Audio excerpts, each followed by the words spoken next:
selectmen's room and space ourselves.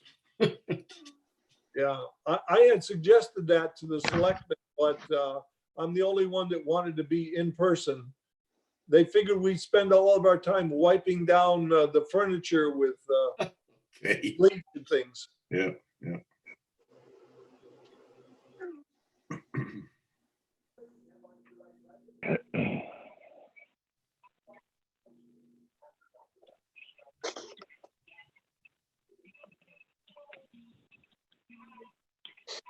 Hey, George. Yeah, hey, George. Yes.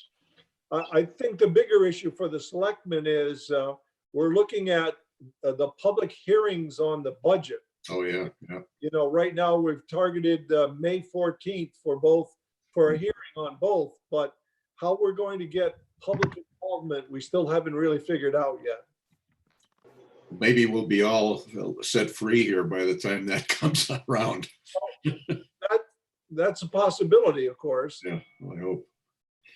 But you can get a big auditorium and space people pretty well. That's true. That's true.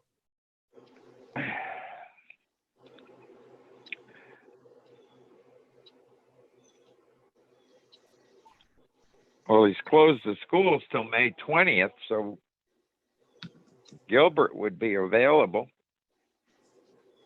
Yeah. But I did an inspection up by Wellesley, some improvements that had to be evaluated. And it was the last, well, they had already closed the schools up there. The budget meeting's May 14th. And they had, so all these rooms had all been sanitized. And they all were marked so that they didn't want anybody going into the classrooms. So this is one of the problems, that once you go in and occupy something, it's got to be sanitized again. Right. The last day that school was open before it closed, at Gilbert, they had an assembly and they had the students sit in every other seat to get some distance. Yeah. It's the funniest thing I ever saw, the pattern, you know, it was like. We'd never had to go through anything like this, so it's different.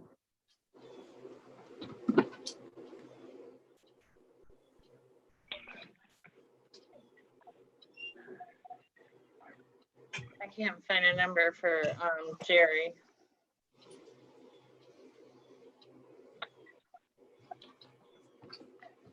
Well, you know what? He's Why the don't we one get that the- wanted it at 6.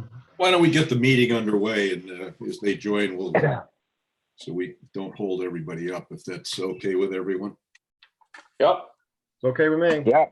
Okay, so we've got, so we got 1, 2, 3. John, we'll seat you for the time. Oh, here's Will. Can you hear us, Will? Yeah, I can hear you. Okay, all right, good. You're on board. Okay, so we can go, we'll seat John and Will in place of Jerry and Craig. Call the meeting to order. Obviously, no public comment tonight. Agenda review. Anybody have anything they want to add to what's on the published agenda? Okay, we don't have any public hearings. Number 6 under old business. I talked to Pam earlier today. Actually, we discovered, I kept thinking that this old New Hartford Road was in a residential zone. And I believe what happened was when Steve Sadlowski was working with us on the zoning regulations, we had defined the town gateway as the properties immediately attached to Route 44. So somehow he extended it up to the south side, if you will, of the old New Hartford Road. So this particular application is in fact in what we've got for town gateway. So the proper approach on this would be to have it for a site plan application. And actually I pulled a application up that Pam had posted. And it is set up as a site plan, not a special permit. Excuse me, one second, George. Sure. I just want to, I'm not sure if it's Jerry or if it's Mr. Nguyen on the iPhone. Oh, It's Mr. Nguyen. It is. Okay, thank you. all right. Welcome, Scott. We're just talking Thank about the application that you have coming to the commission. It's labeled as a special permit, which would mean on tonight's meeting, we'd then set up a public hearing. But in fact, because it's the zone is town gateway, small office operations are approved by, the only thing would be required is a site plan application, which actually that's the way it was presented, but mislabeled. So what we need to have is we need a site plan so that we can properly evaluate what you have in mind to do and take the appropriate action. So if you could, by our next meeting, have something available and work with Pam to coordinate what would be necessary and what should be included in the site plan. It's all published in our regulations, but Pam could be able to help you, assist you with getting that completed for us. Now, if there's no A2 survey, should he get one? Yeah. Well, I mean, that's how we operate with these zones. So there's no other way we can tell if you got enough land for parking and how it complies with I mean, it's a pre-existing building, so it is what it is, but we would need to evaluate how this is going to sit with, because this is a business application.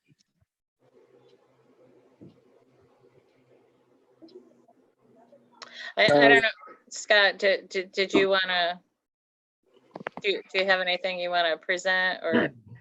Yeah, I mean, so I would have to get an A2 survey. Yes.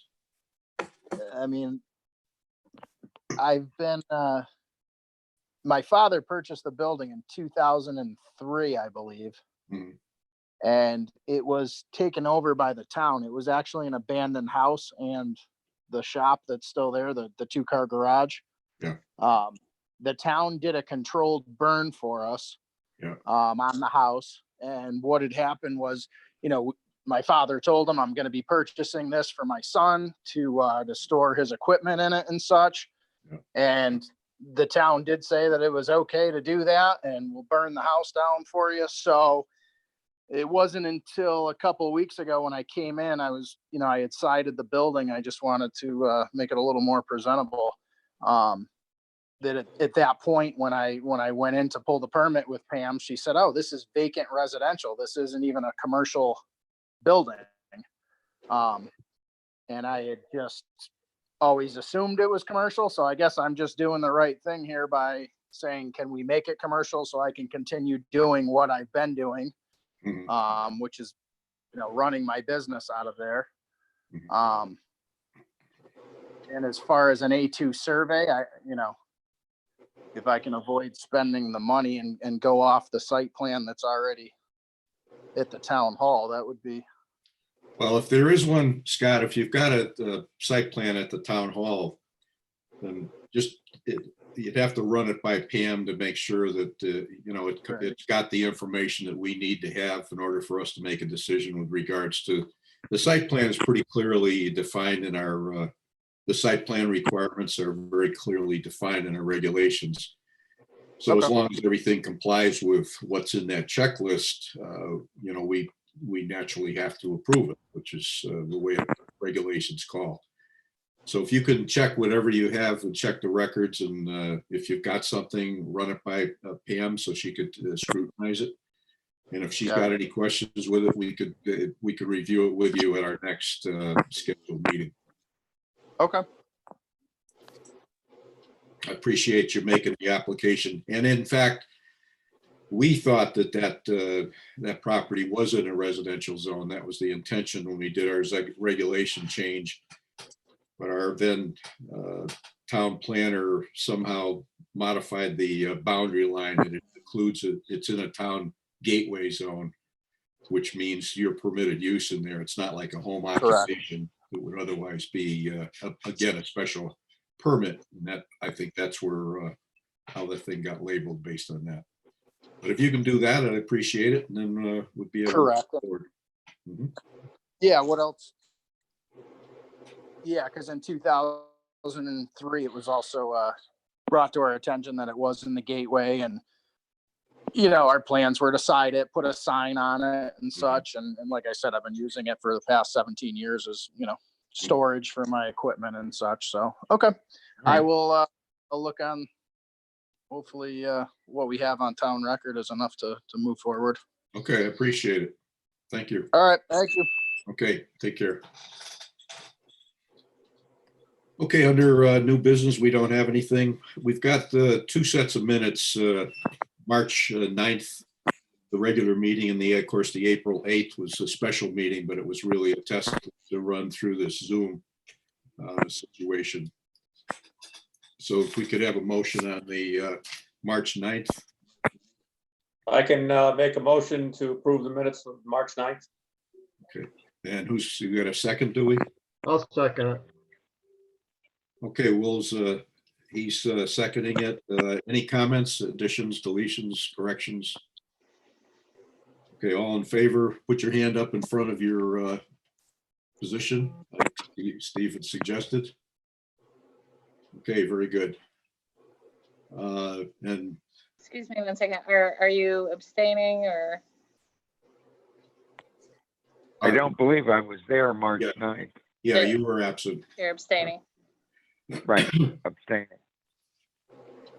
Okay, then we've got so that the motion passed. The second set of minutes was in regards to the special meeting on April 8th. Brief meeting.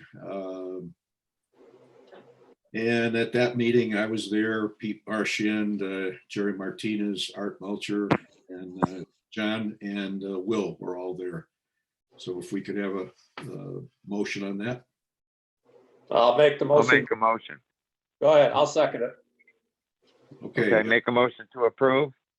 Second. Pete's, okay, all in favor, vote again, and okay, all approved. Very good.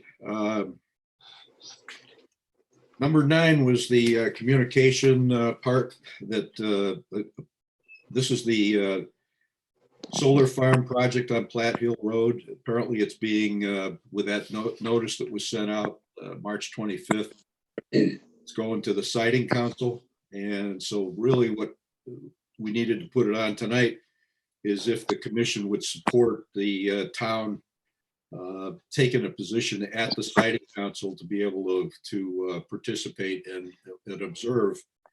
One of the things that is of concern to me is these siting councils, we don't have any jurisdiction over that, but if you remember not too many years ago, they had that kind of a experimental wind mill thing that went up on the Clug Hill farm. And then the company that was putting it up, it never got operational, but they failed. And the farmer wound up having to take the thing down, and then it had to be, the municipality had to come in with funding. There was a small bond that was put in place, but it wasn't enough to take the windmill down. So we don't know what the lifespan of these solar panels are going to be. And then what's the the final resolution when they have exceeded their life expectancy, and then the company who put it in, I'm not going to try to reflect on whether they're good or they're not, but the town would wind up having to, figure it all out. So if we had a position or somebody was sitting at the siting council when they hear this, at least that information could be put forward and they could put some conditions on it. Hopefully they could. So that's what we're looking for, if there's a support from the commission to recommend that to the town planner or the town manager and to the board of selectmen. Pam, have we Well- seen anything other than that one letter from them as far as design or anything? No design. We've met with them several times, and Bob is consulting with an environmental attorney just to see whether or not what we can do to at least have a seat at the table and, know more about it. As I understand it, a large percentage of that land mass, they're going to convey to the Winchester Land Trust. Yes, I knew that there was about approximately 75 acres that was going to the land trust. Yeah. My concern was just from a fire standpoint, if lightning strike, something like that could cause some type of a fire, and it's strictly in the middle of the woods, the way the location is. And those are the kinds of, questions and comments that can be, formally communicated to the siting council. Any kind of concerns, if you file for, intervener status, you at least get to, review all the documents. Right, and I think the commission should. I've had two Why not? lake residents ask questions about whether it would be seen from the lake or stuff like that. So I think the town should have a seat. Definitely. Okay. What's your, Well, as you know, I have solar on my house and the panels are only good for 20 years. Mhm. And at the end of 20, I own them, and then I'm liable to get rid of them. Yeah, here's my question, Art. How do you get rid of them?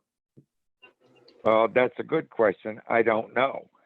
Oh, because I've asked people and they don't know. Yeah. Exactly. There are some companies, it's in Ohio. There's a company that actually trains the people to work on installation of the solar panels and to open the businesses. And I mean, I could call the company. I've talked to them once before, about a year ago, but I never asked them, how do you dispose of them? And I could do that for the next meeting, or I'll send an email to everyone.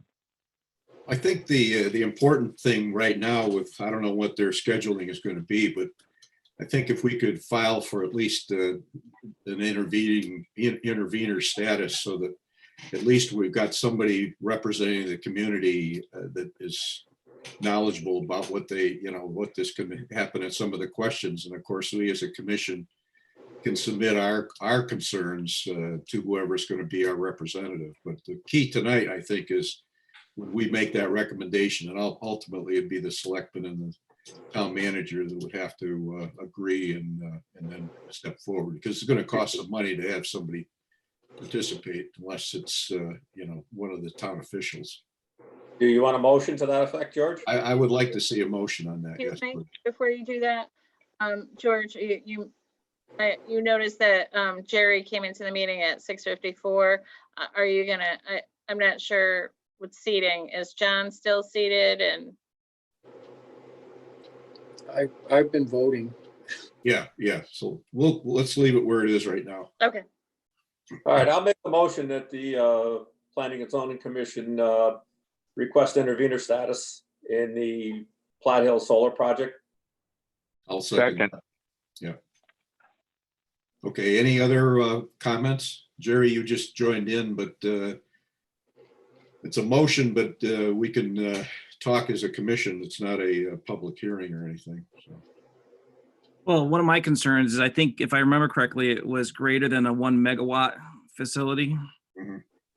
And with that, we basically have no impact whatsoever on anything that's decided on that. It's all through the siting committee.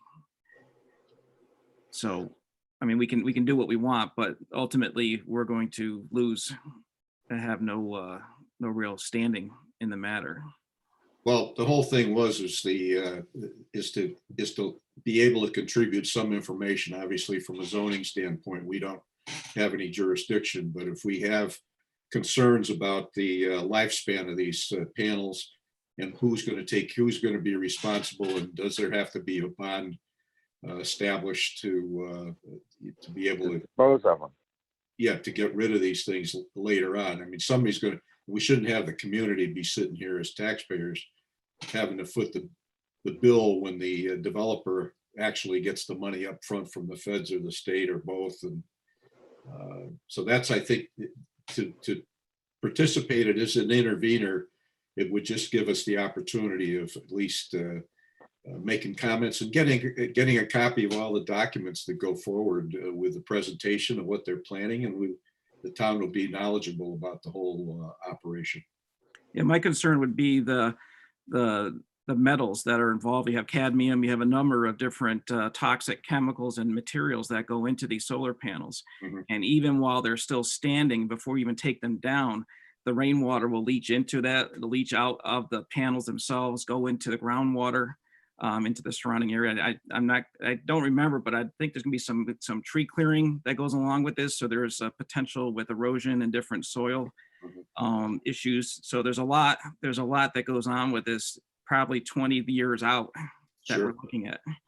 But that's very valid, and that's what I'm saying. If we have concerns, and that sounds right on track, that we should then, if the selectman and the town manager agrees with what our suggestion is, then anybody that has knowledge of it in the town should give their suggestions about what our concerns are and raise the issues at the siting council. At least we're being heard, and we also will have access to the documents associated with the application. Now, George, will there be a representative from the zoning commission at this council meeting, or do they come to us, or how does that work?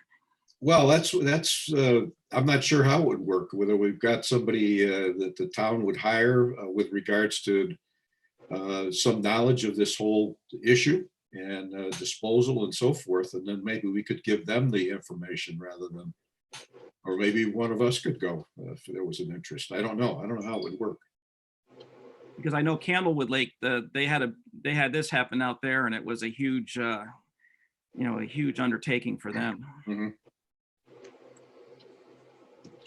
So I guess we explore with the selectman and the town manager what could be done, but I think the interest, if the commission is in agreement, we should make a motion to support this idea and then get it presented to the town manager and then the board of selectmen. John, what's your thought on it? Well, like Jerry said, my concern would be mostly the environmental impact. Mhm. It's going to be an inspection done or something like that post installation, or is it something that they have a mitigation for ahead of time? Well, I think that's part of the information we'd learn if we have an intervener. We'd have access, the town would have access to whatever paperwork and what their proposals are and, layout, et cetera, et cetera. So we'd have more information about what it would be. And hopefully it wouldn't be just one meeting where you'd have an opportunity of, Right. giving some input. Yeah, so I think we definitely need to see more information. Okay, all right. And part of that too, just so everybody's aware, I'm familiar with the property. I don't know if everyone else is, but it's there's a lot of wetlands, a part of the property, which that'll be turned over. The wetlands will be turned over to the land trust, but anything that runs off of that property is going into behind Sucker Brook Dam and right to the lake. Yeah. Right. That'd be my comment, because that was a concern when it was Tradewind Farms about all the runoff coming down the hill to the lake. Yes, exactly. Right. So if, without any further, we've got a motion and a second. If we don't have any other discussion, all in favor of the motion to request a intervener status? Okay, we're all in favor, then I appreciate it. That's, we'll move forward with that. Pam, we'll have to work together to figure out how the timing is going to, because we haven't heard anything back from the siting council as far as any scheduled meetings or anything, have we? No, and this will just be communicated to Bob. Like I said, he's already been looking into it, but I'll let him Okay. know tomorrow that, you folks would like him to go forward with that. Okay. Staff report. I haven't prepared anything formally. We, believe it or not, we have a lot of building permits coming in. New homes, there's, wetlands is meeting Wednesday night and there's 11 applications in front of them. Zoning Board of Appeals, Highland Lake area. just received that was actually Thursday, before zoning board of appeals this month, at the end of the month, is both obviously Cumberland Farms that, I've told you about, but Yes. also the gas station up near, the library. Yes. They're looking to completely raise their gas station too and build a new convenience store. Well, that'd be an improvement. Right. I know, it's worth chuckling over. It's No. right. True. Yeah. But in line with that, we haven't talked about it, but with Mark out, who's doing the zoning enforcement inspections? We don't formally have one right now. We do have a building official that's been filling in 2 days a week, and he's continuing to go out and do inspections. Mhm. Well, Well, I know in the past when Steve Sadlowski was here, we had kind of deputized Steve as a zoning enforcement. How can we, in the interim, make sure we're not losing ground with all the work we do in the commission and have done in the past years? Is that something that a position, I know you're wearing about 6 hats, but is that something you could step into on a interim basis? yeah, on an interim basis, I have the feeling that Mark will be back, but if there's something that should be signed, you probably should have a backup. Well, we have zoning permits that need to be signed before permits are issued too. Yeah, From Especially- my standpoint, with the amount of knowledge you have with what's going on with regulations, not just from our town, but from New Hartford and other communities you've worked in, Simsbury and so forth, I'd like to see if the commission would support putting Pam into an interim ZEO, so we're covering that part of our responsibilities. Definitely. Yeah. Definitely. Okay. How's your feeling, Jerry? Yeah, I agree. Okay. So I don't know what we need to do officially, but I'd like to make a motion that we put Pam into an interim ZEO position immediately so that we don't lose any ground with what we've all worked so hard on through the years. Well, I think you should send a letter to, or call Bob. no, the planning and zoning commission has to appoint the ZEOs. I'll second the Oh, okay. So Pete's seconded Then it. do it. Any other discussion with regards to that? No, All in all in favor? favor. Okay, so we'll have you as interim ZEO, Pam, so we don't lose any ground with this. And What was happening at the other end of town where that pellet and stove business was going to go in? That was a special permit, and we have to formally do an enforcement action. because they never responded, is that right, Pam? Right, they haven't met the terms of the approval. At least they hadn't, I want to say I haven't been out there to inspect the back of it since, it must have been the beginning of March. Mhm. And there hasn't been the progress that you've been looking for. I was by there yesterday and there's been no change. Okay, all right. So Well, I think we that's- need to send a letter. Well, yeah, this is the problem, but Pam, would you just keep us posted, but if, as the interim ZEO, if you could initiate whatever appropriate steps to To revoke the special permit. revoke the special permit, and I mean, they're obviously not taking it seriously. Okay, anything else with regards to number 10, the staff report? All right, number 11 is our A is the POCD discussion. I did send an email out.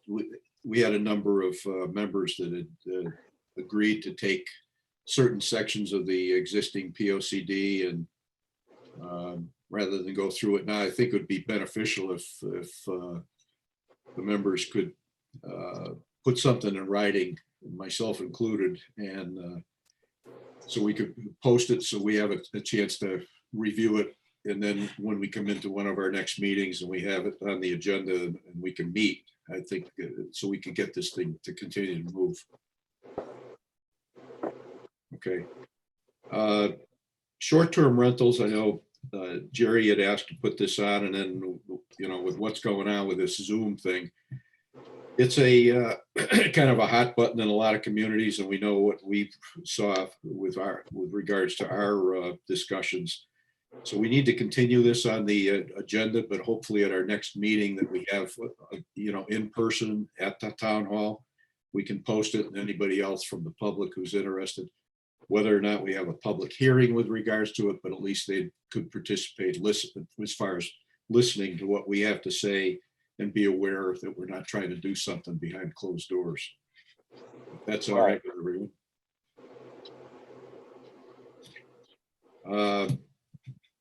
One of the other things that, and I know it's kind of a refresher, we've gone to the meeting in Middletown. I know I attended it last March. Doesn't seem like a year's gone by already, but it has. But one of the things that is the subdivisions that have been approved, and I don't know how many are sitting on the books that have never been developed and haven't moved forward. But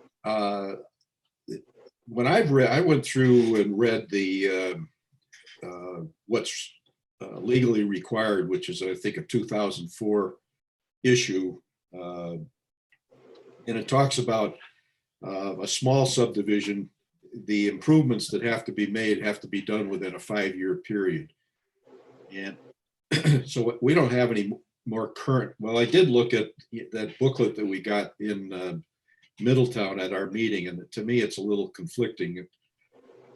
It looks like they've extended the amount of time, but I think we should, if we can, we should ask Mark Brand. So I know it's going to cost a couple of dollars, but to clarify the what makes the approval for a subdivision expire when there are improvements that are required as conditions of the subdivision. Some subdivisions, they're on town roads, so they really may not have any conditions other than, you know, just it meets our requirements. But I think that we've got a few that probably are out there, and I think we should clarify it. One of the things I was reading today was we haven't had any subdivision requests come in recently. But one of the things that's important on this expiration thing, if it's a small subdivision, that we actually, when we do our approval, we should actually stipulate the end date of the requirement for 5 years or 7 years or whatever our legal advice tells us what it is. And then that's filed on the land records with the subdivision map. And then everybody's aware of it, because a lot of times these subdivisions are created with the intention that it's going to be sold to someone as the end developer, and then it won't get lost. I mean, we had that one, I think, wasn't it on Reaching Hill Road, where they had a cistern was supposed to be built. I think it was a 3-lot subdivision. Yes. Cistern didn't really come up to play until the last lot was being sold, and then, you know, it was way past the horse getting out of the barn. So we don't, if we can put something on the record, I think it's, I don't know whether it's required, but it certainly would be common sense to do it. And then everybody's got a heads up on it, anybody looking at the land records. So will the commission support us if we just ask that question, or have Pam contact like Mark Brands, who's really been our consultant on this stuff? Get an answer?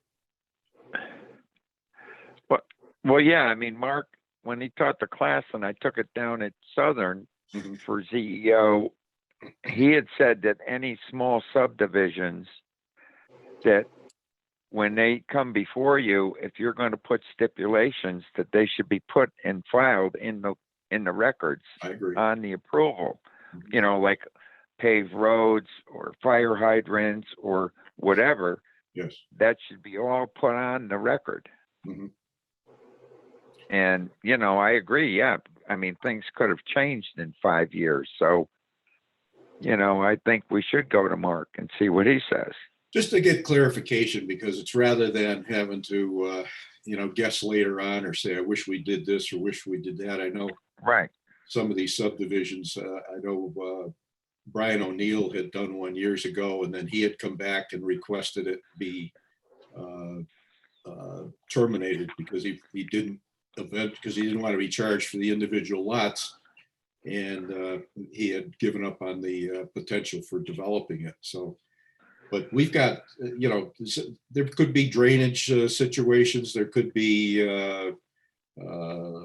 sewer and water that's got to be brought into a subdivision or whatever that would permit the development from having lots sold, like that cistern up on, I think it's Reaching Hill, that somehow got missed. And rather than have that complication take place, let's put it on the record, but let's confirm the, what really defines the time limit criteria. And I don't think it'd be a long consultation to get that information out of Mark, because he's really up to speed.